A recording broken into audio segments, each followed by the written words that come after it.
అందరికి praise lord. అందరూ బాగున్నారు కదా. యెషయా గ్రంథము 48:17 ఇలా సెలవిస్తుంది, నీ దేవుడైన యెహోవా మాట శ్రద్ధగా వినినేడలా నీకు ప్రయోజనం కలిగినట్లు. ఇక్కడ చెప్తున్నాడు, నీకు ప్రయోజనం కలిగినట్లని. ఈరోజు నీ దేవుని మాట శ్రద్ధగా వింటే గనక ఆయనే నీకు ఉపదేశం చేస్తాడు. ఎవరెవరి కాళ్ళు పట్టుకున్న అవసరంలే, ఎవరెవరి మాటలో సలహాలు విన్న అవసరంలే. నీ దేవుడని యెహోవా అనగా యేసు ప్రభు మాట నీవు శ్రద్ధగా విని ఎడల ఆయన నీకు ప్రయోజనకరమవునట్లు మరి నీ త్రోవను ఆయన సరళం చేస్తాను అంటున్నాడు. ఆయన మాట నువ్వు వింటున్నావా? ఏదో ఆదివారం క్రైస్తవుల్లా వెళ్ళి వస్తా ఉన్నావు తప్ప నిజముగా దేవునికి మాట వింటున్నావా? ఆయన మాట విని ఆయనకు లోబడితే గనక మరి నీ త్రోవనైనా సరళం చేస్తాను అన్నాడు, విశాలపరుస్తాను అన్నాడు. ఈరోజు ఇరుకుల్లో, అప్పుల్లో, ఇబ్బందుల్లో, సమస్యలతో సతమవుతున్నావా?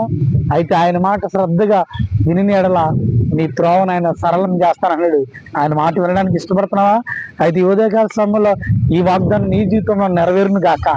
ఆమేన్. May God bless you all our India.